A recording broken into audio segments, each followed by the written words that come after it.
هيا بنا هيا بنا هيا بنا بالعربية نمارس بالعربية في حياتنا اليومية نقرأها نكتب بها في دروسنا المدرسية. بسم الله الرحمن الرحيم. السلام عليكم ورحمة الله وبركاته وصباح الخير. كيف حالكم جميعا؟ أدعو لكم في دوام الصحة والعافية إن شاء الله. نلتقي مرة أخرى في البرنامج Hayya bil Arabiyah. Bertemu kita sekali lagi di rancangan Jom Berbahasa Arab. Let's speak Arabic.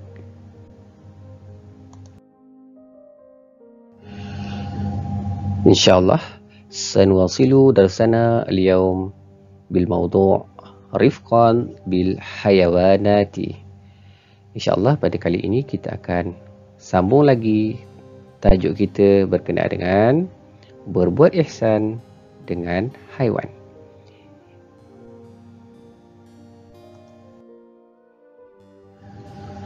في هذه المرة سنركز إلى الأدوات الاستفهام ماذا بمعنى apakah وأين بمعنى di manakah. Pada kali ini kita akan memfokuskan kepada perkataan-perkataan kata tanya iaitu madza dan aina. Bagaimana kita boleh membina ayat daripada kata tanya ini. Hal antum musta'idun? Are you ready? Hayya nadrus. Jom kita belajar. وهذه هي الكلمات الفعل التي سنستخدمها في بناء الجمل. Baiklah, ini pula adalah beberapa contoh perkataan kata kerja yang akan kita gunakan untuk membina ayat. Maksud bagi ketiga-tiga perkataan ini ialah sayang ataupun suka ataupun cinta. Tuhibbu bermaksud kamu suka, merujuk kepada lelaki. Tuhibbina kamu suka, merujuk kepada perempuan. Uhibbu saya suka, merujuk kepada lelaki dan juga perempuan. Saya suka.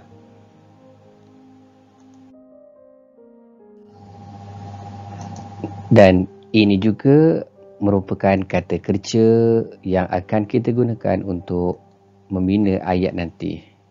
Tusyahidu bermakna menyaksikan. Kamu menyaksikan untuk lelaki. Tusyahidina kamu menyaksikan, merujuk kepada perempuan. Usyahidu saya menyaksikan, sama ada lelaki ataupun perempuan. Nanti kita akan lihat perkataan-perkataan kata kerja ini di dalam contoh-contoh ayat yang seterusnya. Tayyib, ayuhal abna'il kiram, anak-anak yang dimuliakan, hayya nanzur ila hadhil jumal. Mari kita lihat contoh-contoh ayat ini. Awalan, istami'u qiraati. Mula-mula kamu dengar dulu bacaan ustaz. Thumma radidha. Kemudian ulang bacaan tersebut. Madza tuhibbu ya Tio? Madza tuhibbu ya Tio? Ana uhibbu al-qitta. Ana uhibbu al-qitta. Jadi apa maksud ayat ini? Madza tuhibbu ya Tio? Bermakna Apakah yang kamu suka, wahai Tioh? Seorang guru bertanya kepada seorang murid lelaki, iaitu Tioh. Apa yang Tioh jawab? Ana uhibbu al-qitta. Saya suka kucing. Baiklah, mari kita lihat kepada perkataan fi'il ataupun kata kerja di sini, iaitu tuhibbu. Apa maksud tuhibbu? Betul, tuhibbu bermakna kamu suka ataupun kamu sayang. Jadi kita lihat di sini, kata tanyanya adalah maza. Selepas maza, maka diletakkan kata kerja tuhibbu. Maza tuhibbu. Apakah yang kamu suka? Ya Tioh, wahai Tioh. Jadi di sini kita dapat satu ayat yang lengkap. Dan bagaimana pula Tioh menjawab? Ana uhibbu al-qitta. Jadi kita lihat di sini Tioh menjawab dengan menggunakan perkataan dhamir ana, merujuk kepada saya. Ana, saya, uhibbu, suka, al-qitta, kucing. Jadi kata kerja di sini diletakkan di tengah-tengah ayat selepas dhamir ana. Dan kata nama ataupun isim di sini, isimnya adalah perkataan al-qitta.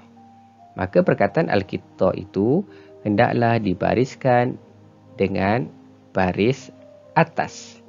Tidak boleh dibaca dengan baris di bawah ataupun dibaca dengan baris di depan. Sebagai contoh, ana uhibbu al-qitti. Salah.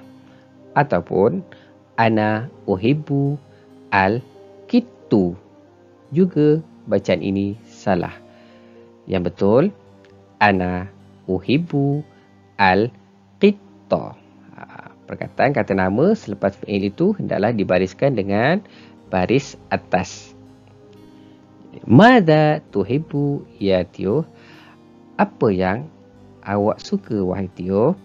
Ana uhibbu al-qitta. Mudah kan?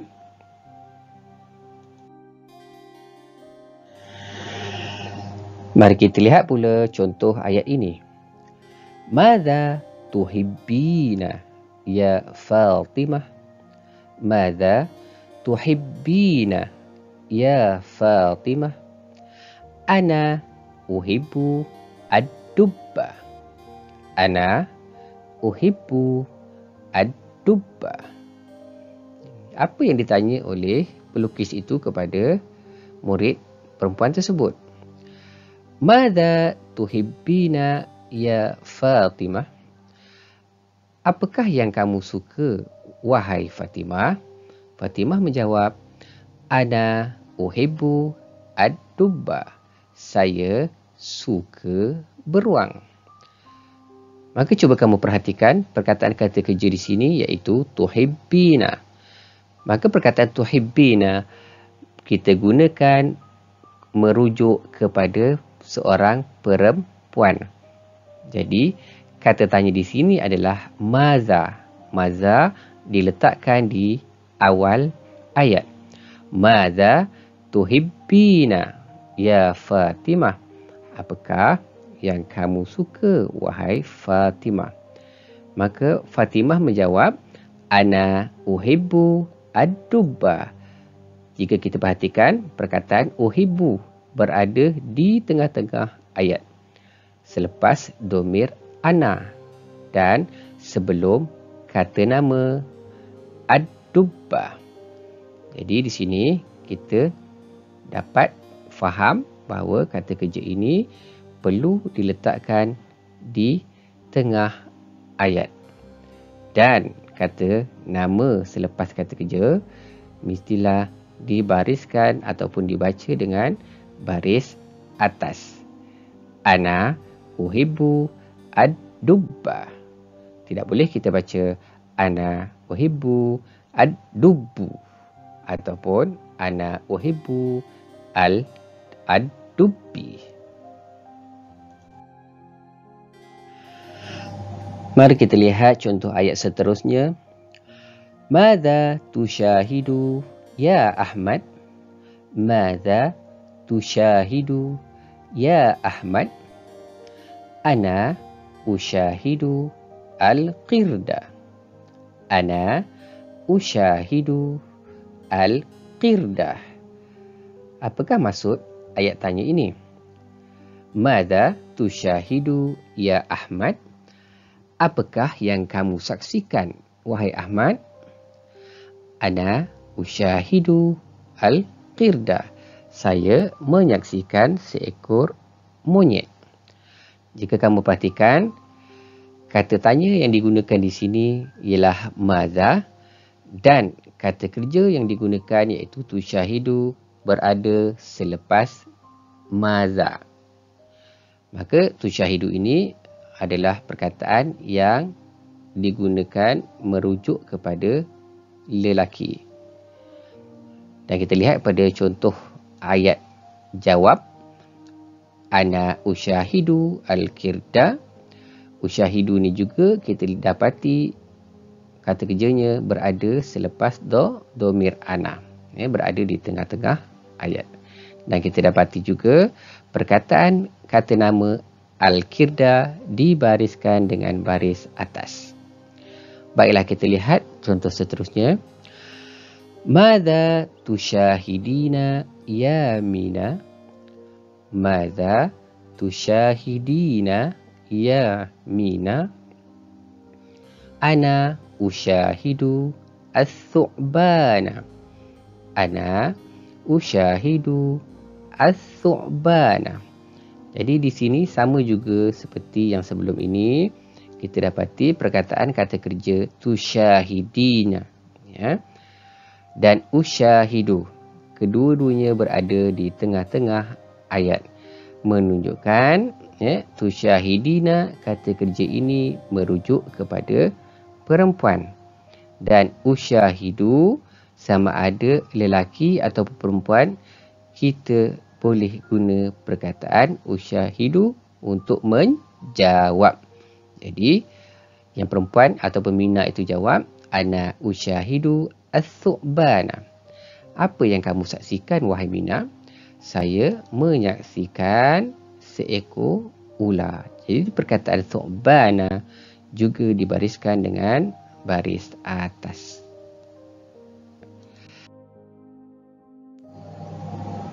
Baiklah, mari kita lihat pula contoh ayat tanya yang menggunakan kata tanya aina.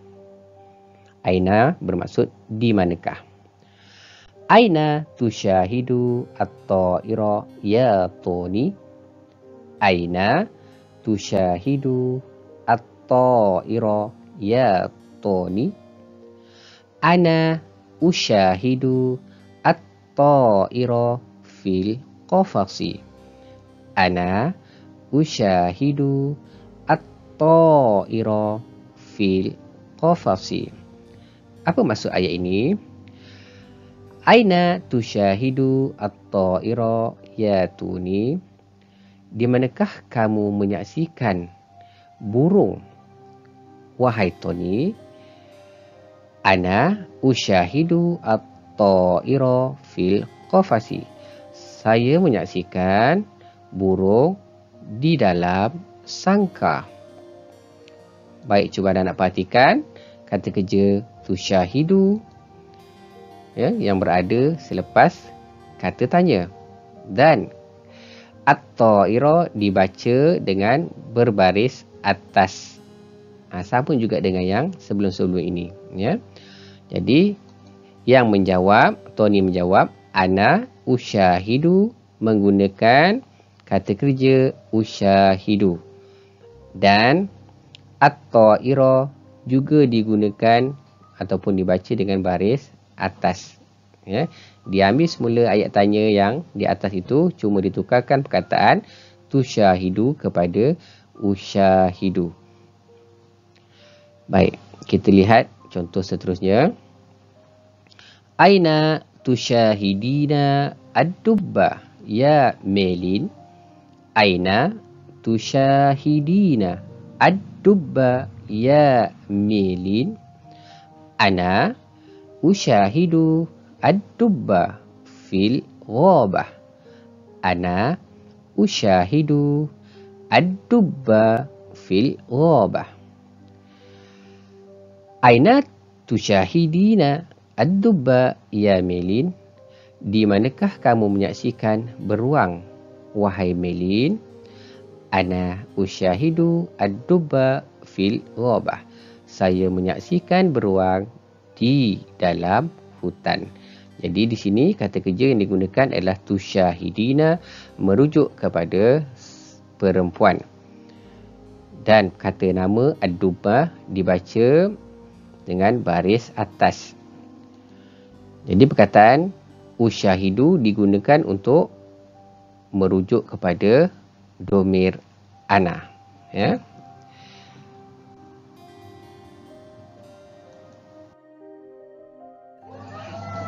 Tayyib, at-tadribat. Baiklah, latihan.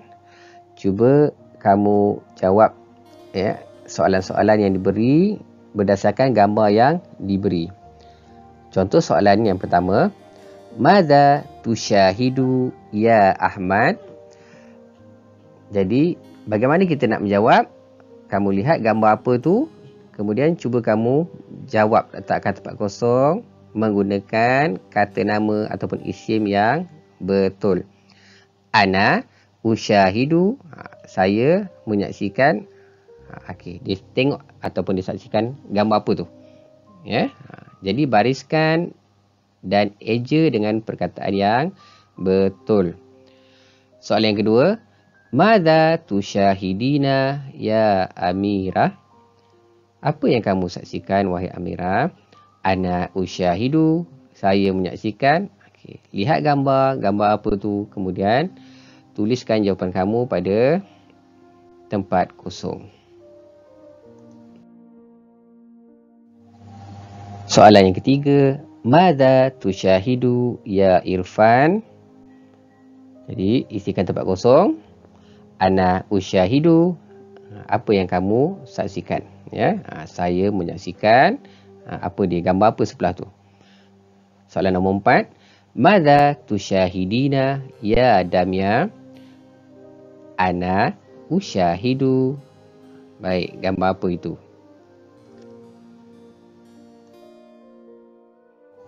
Soalan seterusnya, soalan yang kelima. Madza tuhibbu ya Ihsan?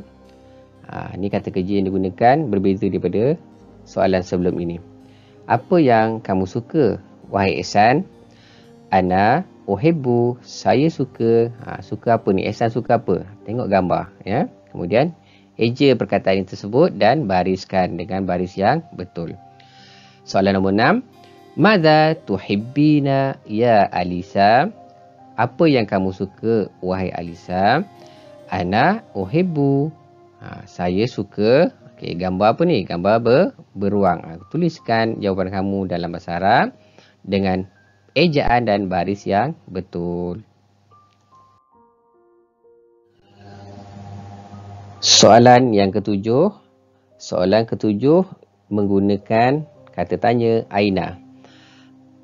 Aina tusyahidu? Okey, gambar apa tu? Jadi, kamu tukarkan nanti gambar tu menjadi perkataan yang betul. Ya Ziyad? Ana usyahidu.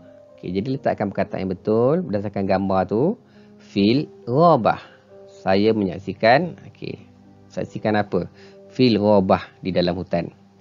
Soalan nombor 8. Aina tusyahidina ya Ainin? Di manakah kamu menyaksikan, wahai Ainin? Okey, gambar apa tu? Gambar burung. Jadi tukarkan burung dalam bahasa Arab, apa dia sebut? Ana usyahidu. Okey, letakkan perkataan burung dalam bahasa Arab di tempat kosong. Fil qafasi, di dalam sangka. Baik, jadi kamu jawab latihan-latihan ini di dalam buku tulis.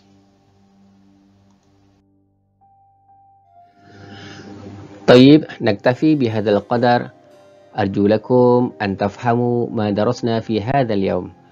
Baiklah, cukup sekadar ini dulu untuk kali ini. Saya harapkan kamu dapat memahami apa yang kita pelajari pada hari ini. Syukran ala husni intibahikum. Thanks for your attention. Wa ila liqa. Ma'assalamah.